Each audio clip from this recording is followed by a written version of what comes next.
Now, the very first clue that we got that led to the discovery of the money laundering, the very first clue that we got came from Bruce Raditich.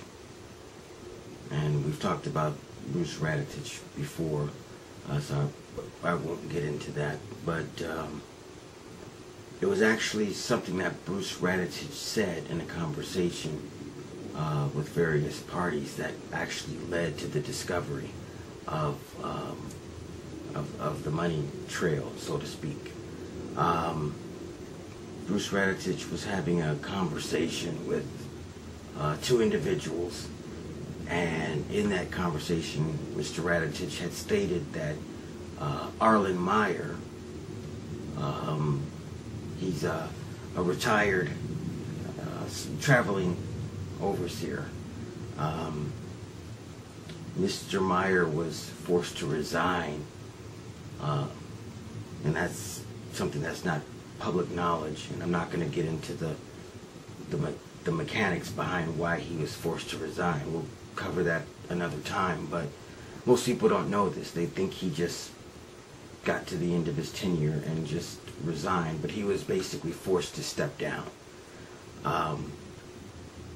So when the advent of his retirement came, most circuit overseers retire to a specific trailer park that has been called Circuit City. They call it Circuit City because there's more retired circuit overseers that live there than anywhere else in the country.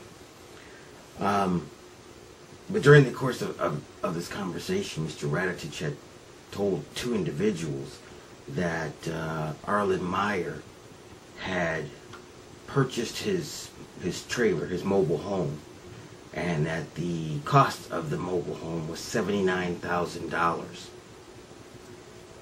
Bruce Raditich basically said that Arlen Meyer paid for the trailer himself and that he paid for it in cash.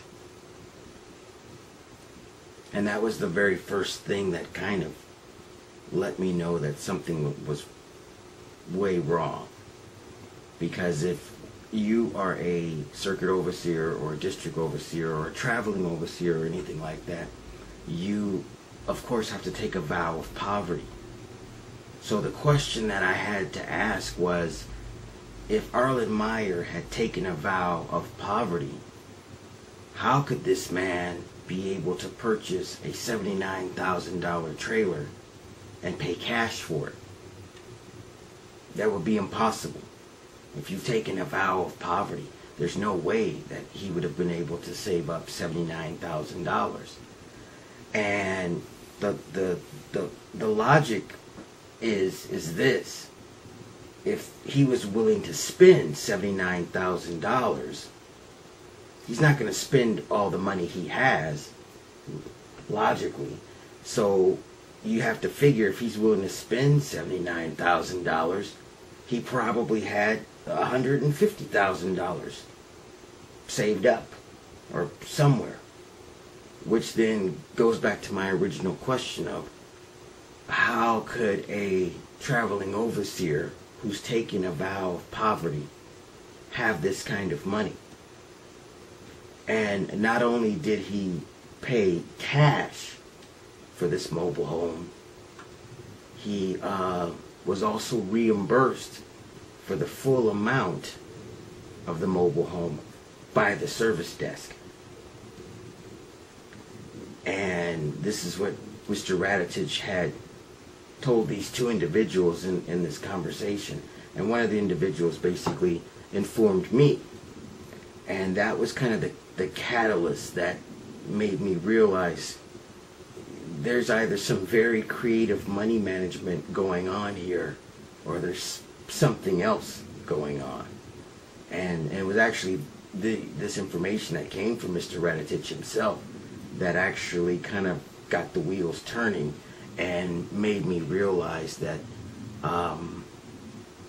there was something else going on with the money, so to speak. The old expression, follow the money. And that's what I basically started to do, because I realized there's absolutely no way that a circuit overseer who has taken a vow of poverty would be able to save up $79,000 to be able to purchase a mobile home and then be reimbursed that amount by the service desk. Basically, the Watchtower headquarters paid him the money back. And this information came straight from Bruce Raditich himself. And I had spoken to this individual who was a part of this conversation with Mr. Raditich, and we were having a cup of coffee, and it was like a light went on in the back of my head, and I realized, wait a minute. You know, this guy paid $79,000 in cash for a mobile home, and he's a traveling overseer. It's just not possible. And that was kind of the catalyst and the very first inkling that I had that something was off. And this information came from Bruce Raditich himself. And he was trying, the way it was conveyed to me, he was having this conversation with these two other individuals, and he was kind of trying to impress them, is what it was. And they filed it away in the back of their mind and, forgot about it until I had a cup of coffee with this gentleman, and this person told me, and it had kind of connected the dots for some other stuff that I was working on, and I thought, aha,